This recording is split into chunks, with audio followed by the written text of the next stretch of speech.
here. Now, the card that comes out,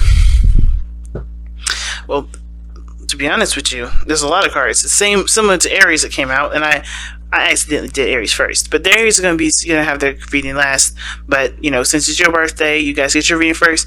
But just similar to Aries, they had a bunch of cards come out, but the very main card that they needed to know was the King of Cups. Well, not the King of Cups, but the card that came out at the top of a plethora of cards. So, but the card that you need to know, or the card that tells us what you need to know from this reading, is the King of Cups. Being more emotionally open, okay, or controlling one's emotions, and understanding when to control your emotions. That's what I'm kind of getting the sense of.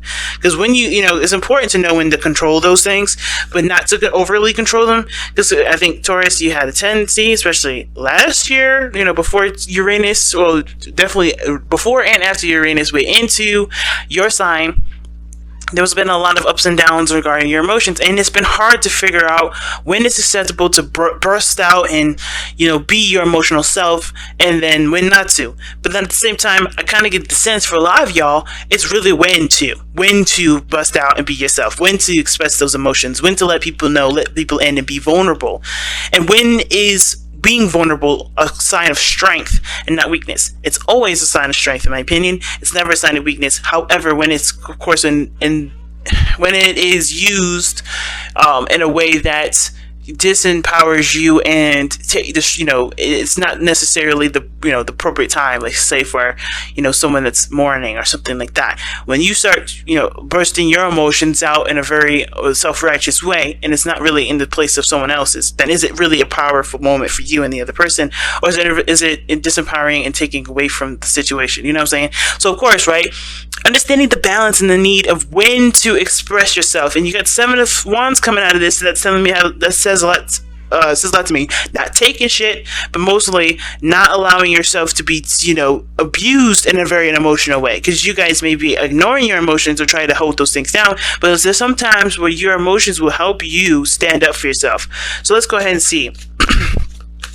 Alright, so what you guys need to know is King of Cups, rather. Why is the King of Cups coming up for this? Why do they need to know the King of Cups? Gosh, you guys got a lot of cards coming out, but you guys have 2: the 10 of Cups and the Ace of Wands. I have a new passion for for desired happiness. For either a family, for some of you guys. Maybe you guys want to start having kids. Maybe you guys want to have, start rebuilding a family relationship. Sometimes it may not be a family relationship. Sometimes it is rekindling a flame with somebody that you already had a relationship with, right? Something that was at an end, right? Something that was like, okay, emotionally concluded in that moment. But there's also a refire of your hearts and emotions, okay?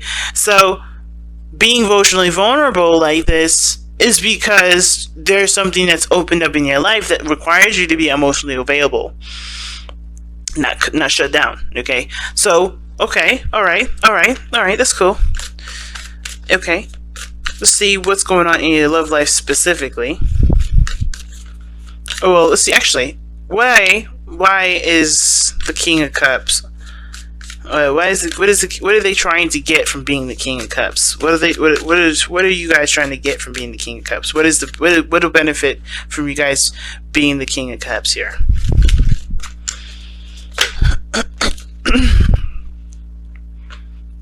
Two of Swords. Okay, like I was saying before, making the hard decision between being emotionally available and when not to be emotionally available, when to be logical and detached. Okay, why is the Two of Swords coming up though? Give us a little more information. What is the decision that they need to make? What decision is it that they need to feel like they need to make? Oh, I had a feeling that was going to come up. Yep. And the 5 of Coins coming out like this. Dudes. Okay. Y'all need to figure out when it's appropriate to be emotional, when not to be emotional, when it comes to making a decision about what you need to be leaving behind that doesn't work for you. I think you guys have been struggling with something for a long time. Maybe it was building a relationship with somebody, or maybe it was that you guys have been struggling with a certain situation that hasn't been paying off.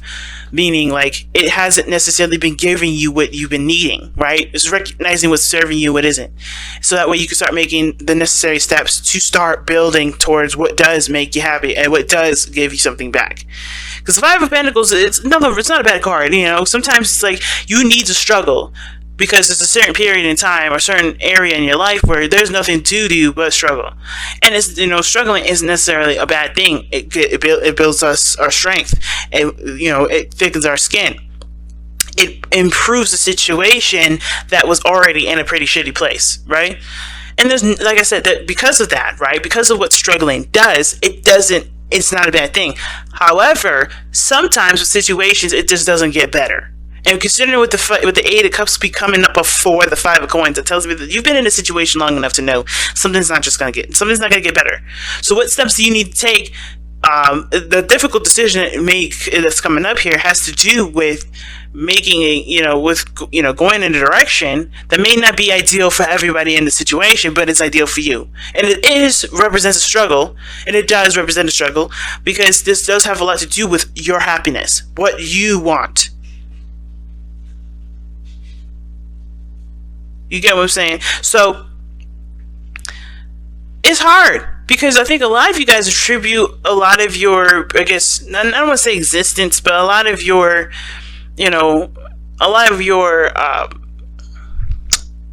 your moral code to consistency, stability.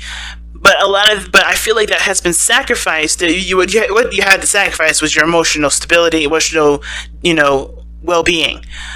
What you want. A lot of that, that is the biggest sacrifice. What you want. Because I feel like for a lot of you guys, what's most important for you guys has been to make sure that everyone else is stable, everyone else is good. This is about you now. This is about, where you can feel safe, where you can be emotionally vulnerable, who accepts you and who doesn't, and what areas need to be let go of, what areas need to be left behind in order for you to achieve that happiness. But also, I feel like this is actually to bring back your fire. Because some of you guys may have let that fire die. Because maybe if you guys like, well, you know what? My responsibilities are way more important. Way more important than what makes me happy. And now you're in that conflict because you have something that's right in front of you that you want. And now you're kind of torn between two areas. Like, okay, this is what I want, but this is what I've been doing for a long time. Do I continue to struggle and continue to go down this path where I know I'm not going to be happy? Because obviously, no matter what you've done, it still has ended up a certain way. Or am I going to, put myself in the situation to get to where I want, but end up sacrificing what I've been holding down for some time now that has already been struggling to keep up? It's very weird that that's interesting to me, because, this reading already is giving me vibes of empowerment. Like, you guys are ready to start going after what it is that you want because you realize that other people are never going to appreciate what you want until you start doing it, right? I feel like a lot of you guys are like, okay, in order for me to be happy, I have to start going down that direction. I have to start treat myself that I'm important. I have to treat myself like I treat everybody else. No longer allowing other people, okay, to dictate where your life is going to go.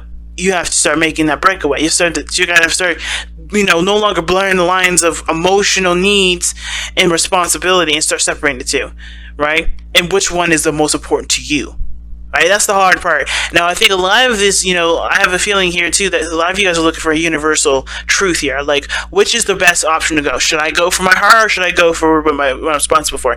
Fortunately, because it's not unfortunate that you have to make this decision on your own. The problem that everybody has is that, the scarier option is usually the best option, but they always go for the safest option, which never gets them and never helps them go in the direction that they need to go. You have to start taking risks. You have to start doing things that make you uncomfortable for the temporary, but end up making you happy for the long term. And what does that mean? That means putting yourself first. That doesn't mean you become inconsiderate and selfish in the sense of not looking at what other people need, or not looking in the sense of stepping all over people's toes just to get what you want. But mostly consider yourself so you can be more considerate of others.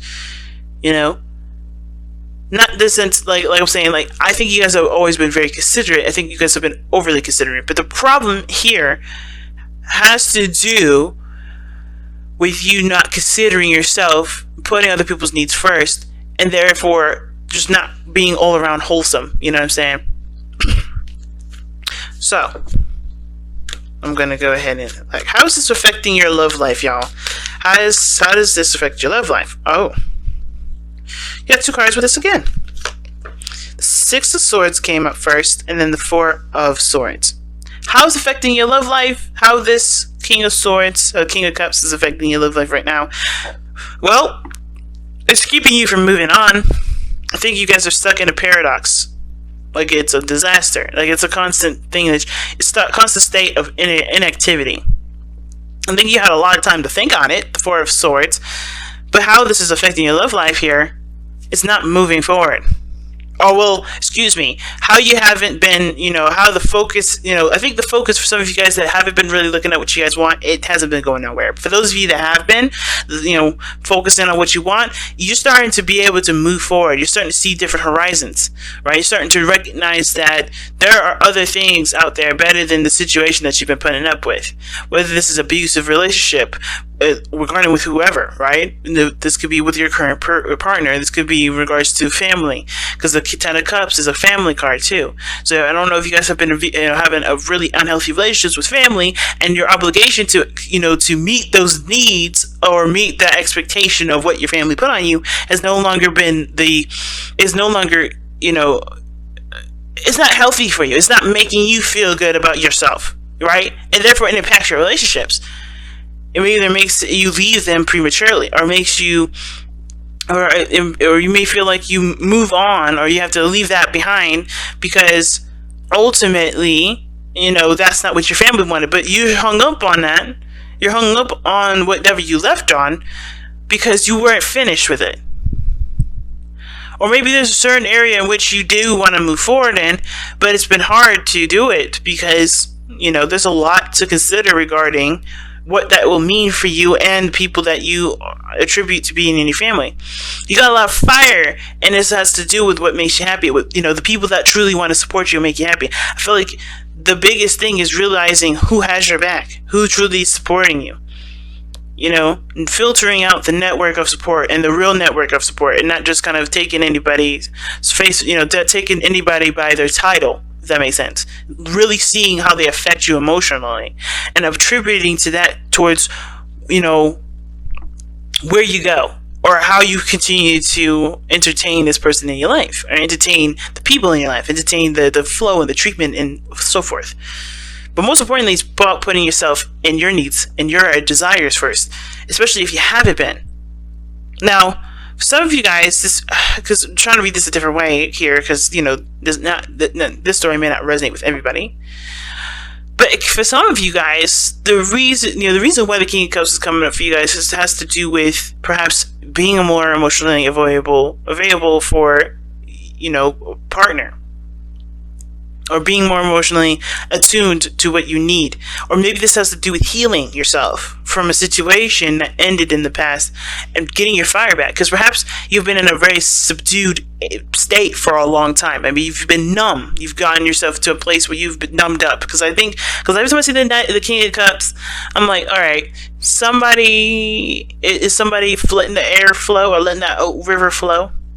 And I was talking to a Taurus about what breaking means, what breaking someone, what that definition means, and how that happens in so many different ways. You heal by busting through the blockages that come up through the passage of your life, right? We always create little stoppers in our flow, or the flow of our chi, usually because that is what either society wants. That's how we were taught. That's what showed us to be more stable and more consistent and keep us from feeling pain.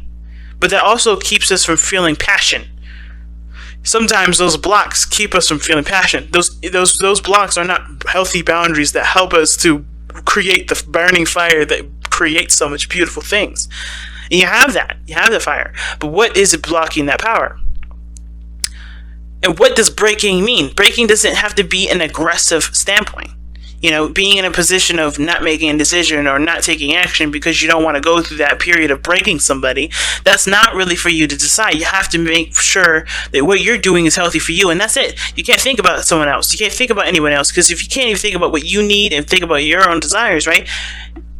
How are you in any position to be able to make sure or figure out what's best for someone else? right? So you have to make a decision, even if that does break the other person. And that break doesn't have to be aggressive as hell, right? That break can be graceful, it could be sweet, it could be gentle. But you have to show, but really breaking is, to break, like I said to the Taurus that I'm referencing, is the river, is breaking the dam that keeps the river from flowing. What isn't making your river flow? What dam is stopping you from being able to achieve what you want? What things do you have to move on from? You know, what things do you have to move on from that's put you in a state of, you know, of numbness? You know, and it could be something that's, you know, difficult to express or difficult to, you know, to go through. Some of you guys, this has to do with, you know, moving on from something that did mean something really astronomical, a part of your life, and it's finding a new meaning. Because I think with the Six of Swords, in my opinion, it's finding a new meaning for life. It's finding a new meaning in who you are. It's no longer letting the past or the old way of living predict or to dictate what will be your drive, will be your force. It's truly now 100% on you. And that's the hard part, because you've always had to either, you know, fight with somebody or get to a certain place where you guys can get to some sort of understanding, but it would never happen. You know, something that was left unresolved, and it has to be left unresolved because that person either is, or that the people are unnegotiable. They can't, nothing, someone that can't be reasoned with, or they're not there to be able to come to that conclusion anymore. And that's the hard part, because if a lot of you guys have had people that have passed, because I know some Taurians and, you know, that have lost some people recently, it's going to be hard if you guys have some beef and you guys have never been able to reconcile that. But you have to figure out a way to reconcile that sort of indifference, so that way you can find the fire again, right? And that may be that you don't, come to a conclusion that, you know, you guys can stand up two level playing fields with. You may have to just accept that things have just wasn't the way that it could be, in the eyes that you had, and the eyes of, you know, success that you had at the time. But it doesn't infringe on the future successes that you have in the future, you know, later on. It doesn't infringe on what you may want now for yourself, because the blockages that you had before are no longer there. And I'm not saying the person that you may have lost was a blockage. I'm saying that whatever you felt was, you know, that you felt contributed to the blockage of being able to have a successful relationship with that person will not be the blockage for the future relationships or the future, you know, areas in your life where, you know, you can have that success. The person was never necessarily the problem. The problem between you and the person was the problem. You know, what was that issue? Identifying it, and, you know, and sometimes it's big. The biggest thing about this reading is making peace, so that way you can heal and be able to move forward. It's so intricate, this reading. So let me get a little bit of information. Well, let me get the last card here. What's the overall outcome for the reading here? What is the overall outcome for Taurus in this reading in regards to what they need to know?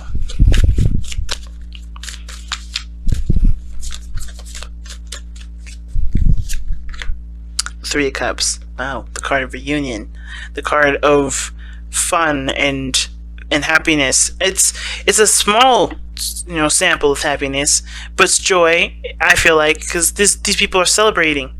This is a card of celebration. Now, for those of you that have lost someone, or this has something to do with a situation coming to an end with the Ten of Cups, right?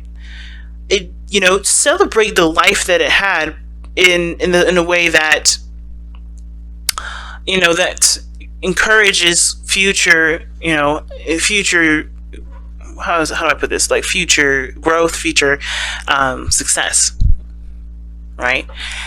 The Three of Cups, the outcome doesn't have to necessarily mean that you celebrate the life of, or the journey that was before. But I feel like it's, the Three of Cups talks about, you know, you connecting with people of like minds, connecting with people that are like very similar to you, that are becoming more awake to what they need and what they want, and being aware that they have the power to make those things happen.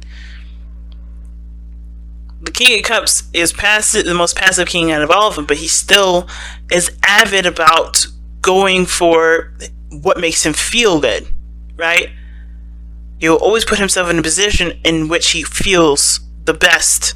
And I feel like with 3 cups coming up like this, I feel like you're going, connecting with people that are similar to you will help you to figure out what your best decision is regarding either leaving something behind, like the 8 of Cups is saying, or figuring out what you're no longer interested in putting up with.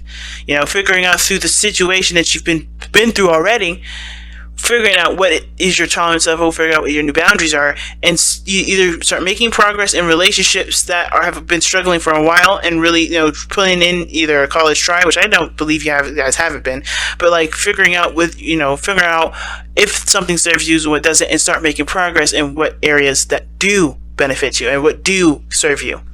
No longer putting effort in something that doesn't. Follow the moon. Okay, trust your intuition. That's the card that comes out. The King of Cups is very good with that too. He's very intuitive. Very intuitive. And the reason why and how he's intuitive is by looking at his emotions and looking at what he wants and looking at how he feels in every moment, in every situation. He's on top of his emotions. He doesn't let them get the best of him, and he doesn't hold them back either. Is knowing the importance of of the flow, understanding the flow. Okay, and I feel like the moon is never. I would say this too, guys, because I think the biggest thing that you guys are gonna have to face right now for the next 8 years is that you're gonna be facing the moon a lot, and it's a really weird. Okay, sorry about that if you guys hear that in the background. What the hell is going on? But anyway, the moon, I know the Uranus is not the moon, but the Uranus is very similar to it in the sense of you can never predict what's going to happen. But it doesn't mean that you can't create beautiful things from unexpected events. You can't be graceful in an unexpected event. That doesn't mean any of that. You can be all those things. You can do the best that you can. You can grow in astronomical ways. You could be successful. And you don't even, because you took advantage of a situation, you could be successful because you are prepared to handle unexpected things. By being more in tune with yourself. By being more in tune with your environment, by putting yourself in a situation that that no matter whatever comes, you can be prepared to handle it in the best way possible because you are in tune to your needs, to your spirituality, to that area that needs the most support. It needs the most patience and the most and the most care, which is your heart. The more you're compassionate with your emotions, and the less you start trying to push it into a box or let it explode in all kinds of different areas, the better the unknown seems to be. Because you're more in the focus on the present, and whatever happens in the present and happens in the now, you can, you'll be more confident in being able to handle versus an unstable area of emotional chaos, right? Because whatever you suppress, whatever you let go crazy, how are you going to know how to handle it properly if you don't focus on centering yourself and focus on what your true needs are versus just kind of saying, no, this emotion isn't needed, or no, I have, or oh my God, this is important to me, or this is something that I have to, kind of explode on. It's a balance of both.